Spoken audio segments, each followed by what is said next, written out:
আসসালামু আলাইকুম রহমতুল্লাহি ওয়া বারাকাতুহু। দেশ এবং দেশের বাইরে যে যেখান থেকে দেখছেন এই মুহূর্তে doctor Jamil Hossain YouTube channel, আমি জামিল হোসেন আপনাদের সকলকে জানাই অনেক অনেক প্রীতি এবং শুভেচ্ছা। সুম্মা আলহামদুলিল্লাহ, দুরুদ ও সালাম রাসূলুল্লাহ সাল্লাল্লাহু আলাইহি ওয়াসাল্লামের প্রতি, এমন একজন নবী যিনি আমাদেরকে একমাত্র আল্লাহ রাব্বুল আলামিনের দাসত্ব করার, তাকে উপাসনা করার জন্য যেই রকম মন মানসিকতা, চিন্তা, কর্মপদ্ধতি হওয়া দরকার, তার সবটুকু তিনি আমাদেরকে নির্ভেজালভাবে নিজেও বলেছেন এবং দেখিয়ে দিয়েছেন। সুম্মা আলহামদুলিল্লাহ।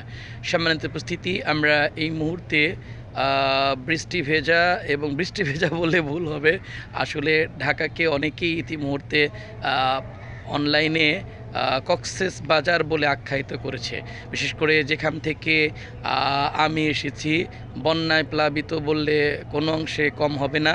এবং সিলেটের যেন বন্যা কেউ উঠিয়ে দয়া করে অনুগ্রহ করে আমাদের ঢাকায় ঢেলে দিয়েছে। এই রকম অবস্থায় কোনো মতে আল্লাহ রাব্বুল আলামিন যে আমাকে এই মসজিদে নিয়ে এসেছেন, এবং আমরা এখন খুতবা শেষ করে মোটামুটি বিশ্রামের পর দু একটি কথা বলছি আপনাদের সম্মুখে দাঁড়িয়ে। তো আমরা আল কোরআনুল কারিমে থেকে ছোট্ট একটি আয়াত আপনাদের সম্মুখে তুলে ধরতে চাই। আমার এই মুহূর্তে, আমি জানি না আপনারা বুঝতে পারছেন কি না, আমার পেছনেও গুড়ি গুড়ি বৃষ্টি হচ্ছে, এবং আমরা মসজিদের সুন্দর একটি জায়গা, ভেতরের যে অংশটুকু খোলামেলা, এখানে অনেকেই বিকালে এসে অবস্থান করেন, এবং আমরা এখানে দাঁড়িয়ে কথা বলছি। আল্লাহ রসুল সাল্লাল্লাহু আলাইহি ওয়াসাল্লামকে উদ্দেশ্য করে আল্লাহ সুবহানাহু ওয়া তাআলা সূরা আনকাবুত এর 63 নম্বর আয়াতে বলেছেন যে ওয়ালাইন সাআলতাহুম মান নাজ্জালা মিনাস সামাই মাআন ফাআহইয়া বিহিল আরদা মিন বাদি মাউতিহা লায়াকুলুন্নাল্লাহ। হে রাসূল সাল্লাল্লাহু আলাইহি ওয়াসাল্লাম, যদি আপনি এই কাফের মুশরিকদেরকে একথা জিজ্ঞেস করেন যে আসমান থেকে এই মুহূর্তে যে বৃষ্টি বর্ষণ হচ্ছে, যে বাড়ি বর্ষণ হয়, এবং উক্ত পানি দ্বারা এই যে আমার সম্মুখে নিচে আপনারা যে ঘাসগুলো দেখতে পাচ্ছেন, এরকম ঘাস উৎপাদিত হয়, গাছ বড় হয়, তৃণলতা উজ্জীবিত হয়, এবং এটার দ্বারা মৃত মাটিকে আবার রব্বুল আলামিন পুনর্জীবিত করে আমাদের জন্য শস্য শ্যামলা ফসলাদি, ফল ফুল, কত কিছুই না দেন।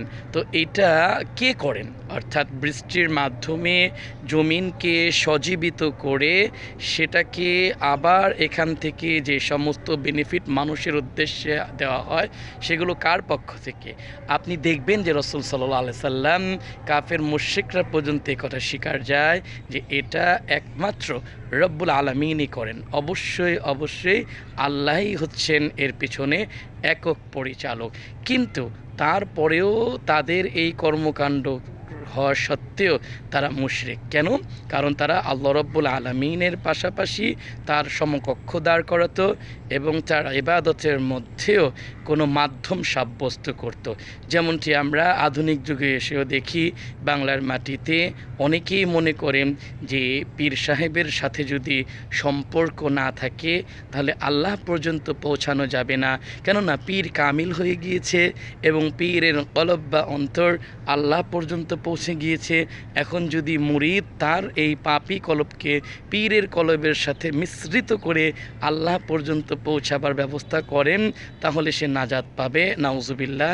এটা হচ্ছে শিরকি আকীদা।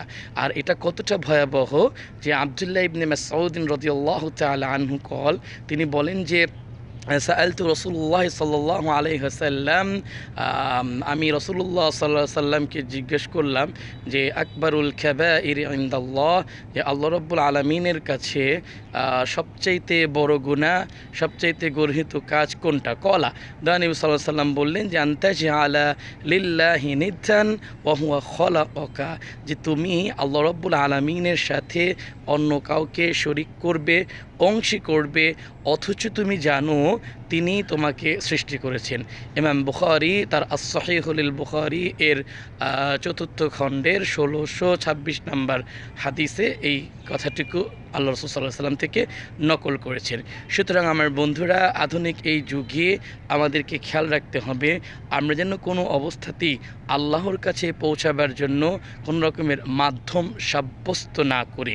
দয়া রব্বুল আলামিন আমাদেরকে এমনভাবেই তিনি ভালোবাসেন যে তিনি তার মাঝে এবং তার বান্দাদের মাঝে, হোক না সে পৃথিবীর সবচেয়ে বড় পাপী, আমি আবার বলছি, তার মাঝে অর্থাৎ আল্লাহর মাঝে এবং তার বান্দাদের মাঝে, হোক না সেই বান্দা সবচেয়ে বড় পাপী, রব্বুল আলামিন নিজে কোনো মধ্যস্থতাকারী তৈরি করেননি। এবং আমরা একটু বলতে চাই, আল কুরআনুল কারীমে বারবার তাদের এই যুক্তিগুলো সূরা জুমারের ৩ নম্বর আয়াতে উল্লেখ হয়েছে।